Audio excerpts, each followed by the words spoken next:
Dear YT family, ఎలా ఉన్నారండి? అందరూ బాగున్నారు కదా? నేను కూడా బాగున్నాను. Welcome to our channel. నేను నా ఇల్లు, నేను మీ జ్యోతి. ఇంకా ఈరోజు వీడియో అయితే లేట్ చేయకుండా మనం స్టార్ట్ చేసేద్దాం. ఇప్పుడు మీరు చూస్తున్న ఈ ఆకు మీలో ఎంతమందికి తెలుసో వాళ్ళకి తప్పకుండా కామెంట్ సెక్షన్లో కామెంట్ చేయండి. ఈ ఆకు గురించి తెలిస్తే మీరు వెంటనే తెచ్చేసుకుంటారనమాట. అంత మంచి ప్రయోజనాలు ఉన్నాయి ఈ ఆకులో. ఈ ఆకుని పునర్నవ అంటారండి. ఇంకా కొన్ని ప్రాంతాల్లో వేరేగా కూడా పిలుస్తారు. గలిజేరు అని రకరకాలుగా ఉంటాయన్నమాట. పేరు ఏదైనా కూడా ప్రయోజనాలు అయితే అనేకం ఉన్నాయండి. ఇది ఏంటంటే మెయిన్‌గా నేను అమ్మమ్మకి కిడ్నీ ప్రాబ్లమ్ అని చెప్పాను కదా! దానికోసం అని చెప్పి ఇది మేము ఆల్మోస్ట్ ఇప్పుడు 10 సంవత్సరాల నుంచి కూడా ఇది డైలీ ఇస్తున్నామండి. 10 సంవత్సరాల క్రితమే అమ్మమ్మకి కిడ్నీ ప్రాబ్లమ్ వచ్చిందనమాట. అప్పుడు ఒకసారి ఇలాగే మొబైల్‌లో చూస్తుంటే ఇలా పునర్నవ ఆకు గురించి వచ్చింది. చూద్దాం ఒకసారి ట్రై చేద్దాం అని చెప్పి నేను ఒక వారం రోజులు ఇచ్చాము. నిజంగా మిరాకిలేనండి. ఒక 1 పాయింట్ వరకు క్రియేటిన్ లెవెల్స్ అనేవి అప్పుడు తగ్గిందనమాట. అప్పుడు 3 పాయింట్ చేంజ్ ఉండేది. అప్పుడు ఇది ఇచ్చిన తర్వాత 2 పాయింట్ చేంజ్‌కి అలా వచ్చిందనమాట. 10 ఇయర్స్ బ్యాక్. అప్పటి నుంచి కూడా ఇప్పటి వరకు కంటిన్యూస్ చేస్తూనే ఉన్నాము.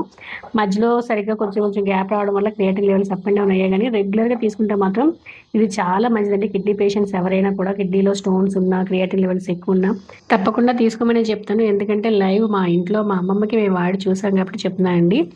మీరు రెగ్యులర్‌గా వేసుకునే మందులతో పాటు ఇది కూడా వాడి చూడండి. చాలా మంచి రిజల్ట్ అయితే వస్తుంది. మన ఫ్యామిలీ మెంబర్స్‌కి ఎవరికైనా యూజ్ అవుతుందని ఈ వీడియోలో చూపిస్తున్నానండి. ఎందుకంటే చాలామంది ఇప్పుడు కిడ్నీ ప్రాబ్లమ్‌తో సఫర్ అవుతున్నారు కదా! తప్పకుండా వాడండి. 100% రిజల్ట్ అయితే ఉంటుంది. ఇంకా మీకు కావాలంటే క్లియర్‌గా ఆ తీగ ఎలా ఉంటుంది, ఆ మొక్క ఎలా ఉంటుంది చూపించమంటే నెక్స్ట్ వీడియోలో ఎప్పుడైనా చూపిస్తాను. ఇంక ఈరోజు థంబ్‌నెయిల్‌లో అయితే నేను పెట్టాను కదా! మన ఆరోగ్యం మన చేతుల్లోనని. అది 100% నిజమండి. మన ఆరోగ్యం పాడవ్వాలన్నా, బాగవ్వాలన్నా అది మన చేతుల్లోనే ఉంటుంది.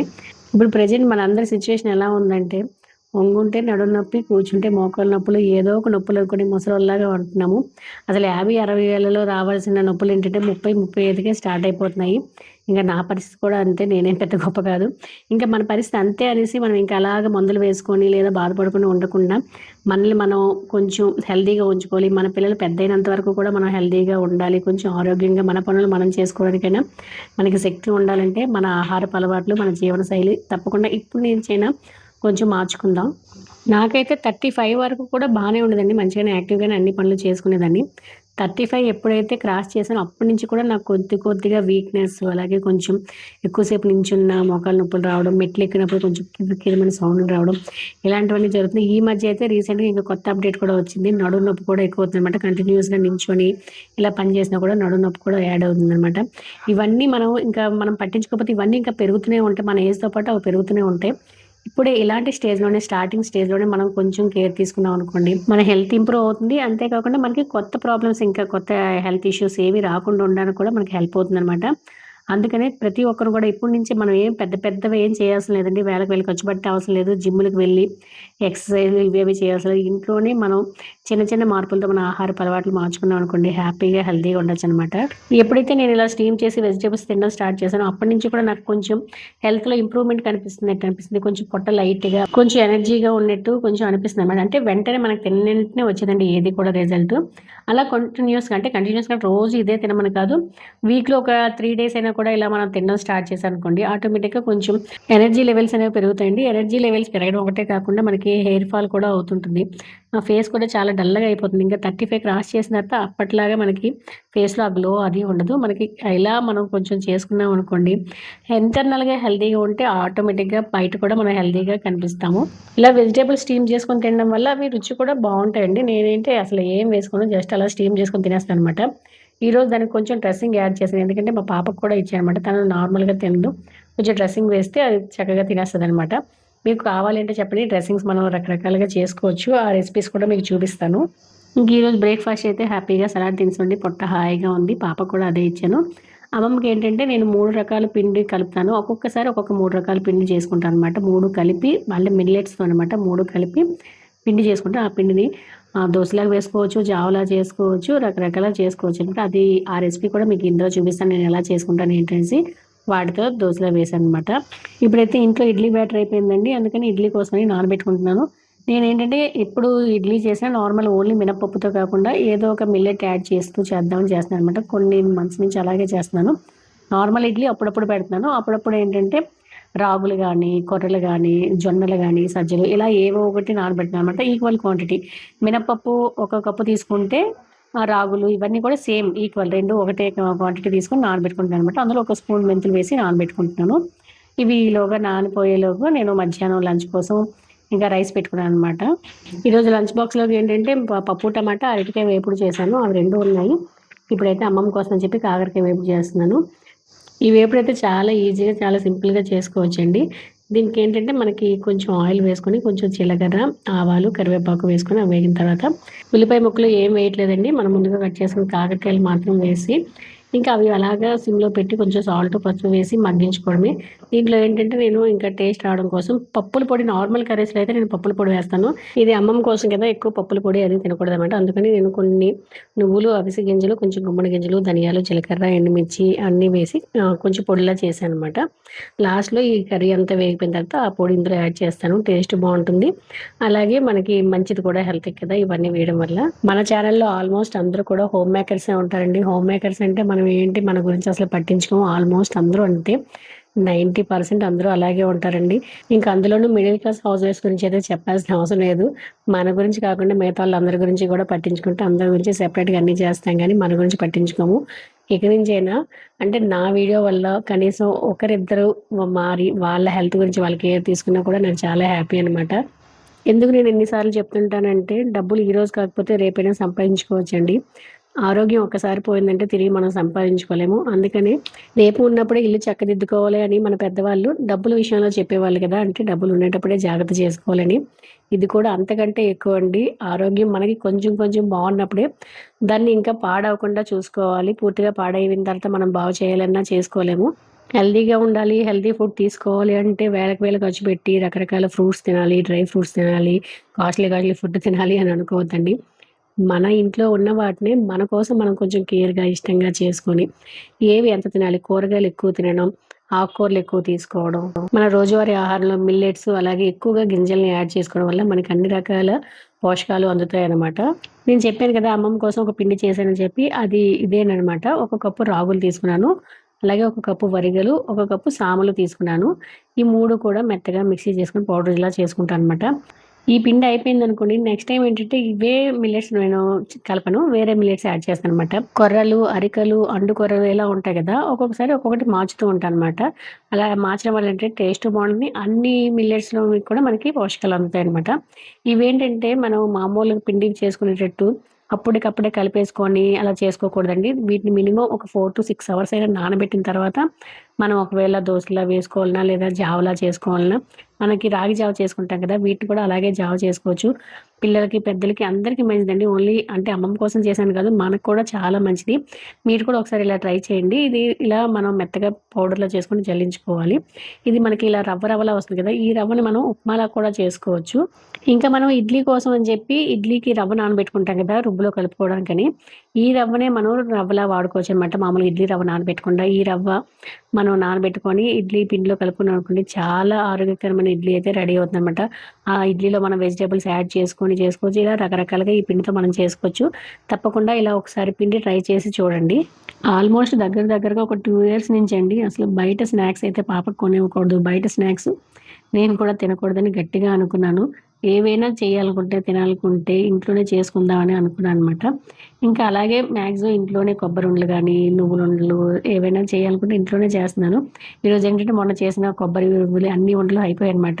ఇంక ఈవినింగ్ స్నాక్‌లో ఏంటంటే అమ్మమ్మ కోసం బొప్పాయి కట్ చేస్తున్నా. ఆవిడేంటంటే బొప్పాయి, జామ, యాపిల్ ఆ 3 తినాలి. వేరేవేం తినకూడదు. ఇంకా లక్కీకి ఆ బొప్పాయి ఇస్తే వద్దని చెప్పింది. ఏమైనా లడ్డూలు, ఏవైనా ఉండలు లాంటివి ఏమైనా ఇవ్వు మమ్మీ అంటే లేవని చెప్పాను. ఇంకా అప్పటికప్పుడు ఇంకేం లేవు కాబట్టి అసలు ఎంత 10 నిమిషాల్లో అయిపోయిందండి ఈ రెసిపీ. నేనైతే ఇంతకుముందు ట్రై చేయలేదు. జస్ట్ ఒకసారి ట్రై చేసాను ఎలా వస్తదా ఏంటని. చాలా బావుంది. మీకు కావాలంటే చెప్పండి. నేను ఈ రెసిపీ పోస్ట్ చేస్తాను. అంటే తను ఆకలిందని చెప్పి నేను వీడియో ఏం షూట్ చేయలేదు. హడావిడిగా చేసేసాను. కానీ చాలా బా వచ్చింది. అసలు తింటే కొరికితే క్రంచీగా చాలా బావుంది. మీరు వీడియో రెసిపీ కావాలంటే చెప్పండి. నెక్స్ట్ నేను తప్పకుండా షేర్ చేస్తాను. 10 నిమిషాల్లో అయిపోయిందండి రెసిపీ అయితే. ఇంకా ఇవి చేసిన తర్వాత నేను పొద్దున్న నానబెట్టుకున్నాను కదా, ఇడ్లీ రుబ్బు కోసం చెప్పి అవైతే గ్రైండర్ వేసుకుంటున్నాను. చాలా రోజుల నుంచి ఎయిర్ ఫ్రైయర్ అయితే తీసుకుందాం అనుకుంటున్నానండి. ఎందుకంటే ఏవైనా ఇలాంటి చెక్కీలు ఇవి చేసుకోవాలనుకుంటే మనం స్వీట్ అయితే ఇంట్లో ఎలాంటి ఏం అవసరం లేకుండా చేసుకుంటే, ఏవైనా హాట్ రెసిపీస్ చేయాలనుకోండి, డీప్ ఫ్రై కాకుండా ఈజీగా పిల్లలకి అప్పటికప్పుడు మనం ఎయిర్ ఫ్రై ఉంటే చేసుకోవచ్చు కదా అని చెప్పి ఎయిర్ ఫ్రైయర్ తీసుకుందాం అనుకుంటున్నాను. కాకపోతే ఇల్లు షిఫ్ట్ అవ్వాల్సిన పనుందనమాట. ఇల్లు మారాలి. ఇల్లు మారాక తీసుకుందాంలే అని చెప్పి తీసుకోకుండా ఆగాను. అదొక్కటే కాదు చాలా వస్తువులైతే తీసుకోవాలి. కానీ ఎందుకులే ఇప్పటి నుంచి ఇల్లు మారాక మళ్ళీ ఇబ్బంది అవుతుంది ట్రాన్స్పోర్ట్ టైంలో అని చెప్పి నేను తీసుకోకుండా ఉన్నాను అనమాట. ఇంకా రాగి ఇడ్లీ బ్యాటర్లో అయితే రవ్వ కలుపుకొని పక్కన పెట్టుకున్నాను. నార్మల్గా ఏంటంటే ఇడ్లీకి ఫర్మెంట్ అవ్వడానికి నైట్ చేసుకుంటే పొద్దులకి ఫర్మెంటేషన్ చక్కగా అవుతుంది కదా, అలా చేస్తే సాఫ్ట్గా వస్తుంది కరెక్ట్. నాకేంటంటే అలా చేస్తే ఆ రోజు బాగుంటుంది, మిగతా మనకు ఉండే బ్యాటర్ ఏంటంటే ఫ్రిడ్జ్లో స్టోర్ చేసామనుకోండి కొంచెం పులుపుగా వచ్చినట్టు అనిపిస్తుంది అనమాట. మా ఇంట్లో అంత పులుపు ఎక్కువగా తినరు, అందుకని నేను ఎక్కువగా బయట ఉంచనమాట. ఓవర్ నైట్ అనేది ఉంచను, జస్ట్ ఒక 3-4 అవర్స్ బయట ఉంచి తర్వాత ఫ్రిడ్జ్లో పెట్టేస్తాను. ఈలోగా ఒక పార్సిల్ అయితే వచ్చిందండి, అది హనీ అనమాట. మనం మామూలుగా సూపర్ మార్కెట్లో కొనే హనీ అది ప్యూరో కాదో మనకు తెలియదు. ఈ మధ్య ఇన్స్టాలో యూట్యూబ్లో ఎక్కువగా బీ ఫ్రెష్ హనీ అని చెప్పి ఒక వీడియో అయితే వస్తుంది, మీకు కూడా వచ్చే ఉంటుందేమో. నాకు ఎందుకో నచ్చింది, ఇది ఫ్రెష్లా ఉంది, ప్యూర్లా ఉంది అని చెప్పి తీసుకుందని చెప్పి ఆర్డర్ చేశాను. వాళ్ళు చెప్పినట్టే చాలా బాగుందండి, టేస్ట్ అంతా చాలా బాగుంది. ఇంకా నాకైతే చాలా హ్యాపీ అనిపిస్తుంది అనమాట, ఎలాంటి కల్తీ లేని కెమికల్స్ నేను ఒక మంచి ప్రోడక్ట్ కొన్నానని. ఇదంతా నేను చెప్తున్నానండి, ప్రమోషన్ అయితే అసలు అనుకోవద్దండి, అసలు వాళ్ళకి ప్రమోషన్ అవసరం లేదు, వాళ్ళదే చాలా వైరల్ అవుతుంది. జస్ట్ నేను తీసుకున్నానండి, నేను చెప్తున్నాను అంతే. చాలా బాగుందండి టేస్ట్ వైజ్ అయితే. ఇంకా మన సబ్స్క్రైబర్ మౌనిక గారు నా స్టవ్ గురించి అడిగారు, దీన్ని మెయింటెనెన్స్ ఎలా చేస్తారు లేదా దీని ఎక్స్పీరియన్స్ ఏం చెప్పమని చెప్పి. మెయింటెనెన్స్ అంటే పెద్దగా ఏముండదండి, చాలా ఈజీ అనమాట. మనది నార్మల్గా మన స్టీల్ ఉంటాయి కదా, మనం ఎలా వాడుకుంటాం ఇది కూడా అంతే. నేను ఇది కొని 10 సంవత్సరాల పైన అయిందనమాట, అప్పటి నుంచి ఇదే వాడుతున్నాను. మెయింటెనెన్స్ అంటే పెద్దగా ఏం లేదండి, మనకి ఏవైనా అన్నం కానీ పాలు టీ ఇలా ఏవైనా పొంగుతునేటప్పుడు అవి అలాగే ఉంచకుండా వెంటనే క్లీన్ చేసేయాలన్నమాట. ప్రతిరోజు కూడా వంట అయిపోయిన తర్వాత నార్మల్గా మనం క్లీన్ చేసుకోవడం. మనం మామూలుగా స్టీల్వి ఎలా చేసుకుంటాం, స్క్రబ్బర్ యూస్ చేసి విమ్ లిక్విడ్ వాటితో క్లీన్ చేసుకుంటాం కదా, ఇది కూడా అంతే. ఇంకా మీకు మంచిగా కనిపించాలంటే షైనీగా కొంచెం బేకింగ్ సోడా అలాగే వెనిగర్ విమ్ లిక్విడ్ వేసి క్లీన్ చేసంటే చాలా షైనీగా కొత్తగా జిడ్డు లేకుండా అయిపోతుంది అనమాట. ఈ 10 సంవత్సరాల్లో నేను ఏంటంటే ఈ బర్నర్ మాత్రం చేంజ్ చేశానండి, లాస్ట్ ఇయర్ అది చేంజ్ చేశాను. సరిగ్గా ఫ్లేమ్ అనేది సరిగ్గా రాకపోవడం వల్ల నేను అదొక్కటే మార్చానమాట, మిగతా అంతా ప్రాబ్లం ఏం లేదు, అంతా బాగుంది, చక్కగా వాడుకోవచ్చు. ఇంకా అంతే అండి మౌనిక గారు, ఇంకా ఈజీయే, మీకు అర్థమైంది అనుకుంటున్నాను. ఇంకా నెక్స్ట్ ఏంటంటే మనవి పాతవి చున్నీలు కానీ ఏవైనా క్లాత్లు ఉంటాయి కదండి, అవి ఏంటంటే నేను కొన్ని కొన్ని బాగున్నవి ఏంటంటే ఎవరికైనా ఇవ్వాలంటే ఇచ్చేస్తాను. కొన్ని కొన్ని మాత్రం ఇలా ఉంచుకొని చిన్న ముక్కల్లా కట్ చేసుకొని ఒక డబ్బాలో పెట్టుకొని ఉంచుకుంటాను అనమాట. ఈ క్లాత్లు మనకి నీట్గా అప్పటికప్పుడు డబ్బాలు క్లీన్ చేసుకోవడం కానీ, ఇలా ఆయిల్ బాటిల్స్ క్లీన్ చేసుకోవడం కానీ, లేదా మనకి దోశ ప్యాన్ ఇవన్నీ తవా ఉంటాయి కదా, ఐరన్ క్యాస్ట్ ఐరన్, వాటిని కూడా మనం ఇలా క్లీన్ చేసుకోవడానికి ఈ చిన్న చిన్న క్లాత్ ముక్కలు పెట్టుకోవడం వల్ల మనం ఇలా తుడిచేసి అవి పడేయచ్చు అనమాట. యూజ్ అండ్ త్రో కింద వాడుకోవచ్చు, టిష్యూ లాగా. నేనైతే ఇలాగే చేసుకుంటా. ఈ టిప్ మీకు చెప్దాం అనుకున్నాను చాలా రోజుల నుంచి, అంటే టిప్ ఏం కాదు, చాలా మంది ఇలాగే చేస్తుండొచ్చేమో. ఎవరైతే ఇలా చేస్తారో నాకు తప్పకుండా కామెంట్ సెక్షన్లో కామెంట్ చేయండి. ఇప్పుడైతే నేను పన్నీర్ చేసుకుంటున్నాను అండి, ఎలా చేసుకుంటున్నారు అక్క ఒకసారి చూపించండి అని కామెంట్ సెక్షన్లో అడిగారు అనమాట. నేను ఆల్రెడీ 2-3 వీడియోలో చూపించాను, ఇప్పుడు కూడా మీరు అడిగారు కనుక చూపిస్తున్నాను. మనకి పాలు మరుగుతుంటాయి కదండి, పాలు మరిగిన తర్వాత లాస్ట్లో స్టవ్ సిమ్లో పెట్టుకొని ఒక 2-3 టేబుల్ స్పూన్ల వెనిగర్ అనమాట కొద్ది కొద్దిగా వేసుకొని కలుపుతూ ఉంటే మనకి ఇలా విరగడం స్టార్ట్ అయిపోతాయి. ఇంకా విరిగిన వెంటనే ఎక్కువసేపు ఉంచవచ్చు, విరిగిన వెంటనే మనం స్టవ్ ఆఫ్ చేసేయండి. ఎక్కువసేపు ఉంచామనుకోండి అది గట్టిగా అయిపోతుంది అనమాట పన్నీర్ అనేది. ఇంకా ఇలా విరిగిన వెంటనే స్టవ్ ఆఫ్ చేసేసి ఏదైనా ఒక కాటన్ క్లాత్లో ఇలాగా మనం ఫిల్టర్ చేసుకోవాలన్నమాట. పాలు చిక్కగా ఉంటే మనకి పన్నీర్ అనేది ఎక్కువ వస్తుందండి, పాలు పలుచగా ఉంటే కొంచెం తగ్గుతుంది అనమాట. ఇవైతే నాకు లీటర్ పాలు. తర్వాత మనం ఇందులో వెనిగర్ వేసాం కదా, వెనిగర్లో ఉన్న పులుపు అంతా పన్నీర్కి మనకి పట్టకుండా ఉండాలంటే ఒక 2-3 సార్లు నీళ్లు వేసి కడుక్కోవాలి. తర్వాత ఇంకా ఇలా గట్టిగా పిండేసి దీనిపైన ఏదైనా ఒక వెయిట్ పెట్టాలన్నమాట. మనకి ఏ షేప్ కాస్తే ఆ షేప్లో నేను ఇంకా స్క్వేర్గా రావాలని ఇలాగ ఫోల్డ్ చేసి ఇంకా కొంచెం వెయిట్ పెడతామన్నమాట. ఈ రోల్ అనేది ఒక 15 నిమిషాలు ఇలా ఉంచేస్తే చాలు, మనకి పన్నీర్ అనేది రెడీ అయిపోతుంది. చాలా ఈజీగా ఇంట్లోనే హెల్తీగా ఎలాంటి ప్రిజర్వేటివ్స్ ఏమీ లేకుండా పన్నీర్ చేసుకోవచ్చండి. ఎంతసేపు ఉండదు, జస్ట్ ఒక మనం పాలు మరినంత సేపులోనే మనకి పన్నీర్ అనేది రెడీ అయిపోతుంది అనమాట. నేనైతే ఈ మధ్య అయితే అసలు పన్నీర్ బయట కొనడమే మానేసాను పూర్తిగా. ఎప్పటి నచ్చితే అప్పుడు ఇలా ఇంట్లోనే హ్యాపీగా చేసుకుంటున్నామంట. 1 లీటర్ పాలకి మనకి ఫుల్ క్రీమ్ పాలు అయితే మనకి 200 గ్రాముల వరకు వస్తాయండి. కొంచెం పల్చగా ఉంటే ఒక 150 నుంచి 200 మధ్యలో వస్తుందనమాట. అంత పల్చటి పాలకి అంత ఎక్కువగా రాదు కాబట్టి మనకి చిక్కగా ఉండే పాలకైతే మంచిగా 200 గ్రామ్స్ వరకు మనకి పన్నీర్ అయితే వస్తుంది.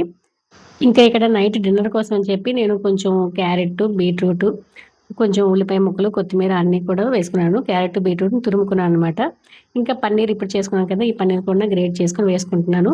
ఇందులో టేస్ట్ సరిపడా సాల్ట్ అలాగే కొద్దిగా చిల్లీ ఫ్లేక్స్ వేసుకుంటున్నాను. ఇది మీ ఆప్షనల్ అనమాట, ఉంటే వేసుకోండి లేదంటే లేదు. చిల్లీ ఫ్లేక్స్ కూడా ఏం కొనాల్సిన అవసరం లేదండి బయట. మనం ఇంట్లోనే జస్ట్ డ్రై రోస్ట్ చేసుకొని పల్స్ మోడ్లో మనం మిక్సీ చేసాం అనుకోండి, ఫ్లేక్స్ అనేవి రెడీ అయిపోతాయి.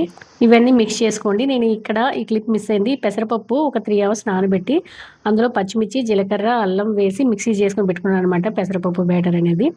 ఇందులో మనం ముందుగా కలిపి పెట్టుకున్నాం కదా వెజిటేబుల్స్, బీట్రూట్, క్యారెట్ ఇవన్నీ కూడా ఇందులో మంచిగా మిక్స్ చేసుకోవడం. వీటిని చిన్న చిన్న అట్లలా వేసుకుంటే చాలా బాగుంటుందండి. బాగుండడం ఒకటే కాదు, మనకి మంచిగా అన్ని రకాలు అందుతాయి న్యూట్రిషన్స్. ఎందుకంటే క్యారెట్, బీట్రూట్, ఆనియన్స్, కొత్తిమీర, ఇంకా ఎక్కువగా పన్నీర్ కూడా ఉంది కాబట్టి, ఇంకా పెసరపప్పు ప్రోటీన్, ఇంకా సూపర్ అనమాట. చాలా బాగుంటుంది. 1, 2 తిన్నా చాలు. ఇది లంచ్ బాక్స్లో ప్రిపేర్ చేసుకోవచ్చు, లేదా బ్రేక్ఫాస్ట్లో, నైట్ డిన్నర్లో అయినా తీసుకోవచ్చు అనమాట. మీ ఆప్షనల్. నేనైతే ఇది నైట్ డిన్నర్కి చేశాను ఈ రోజైతే.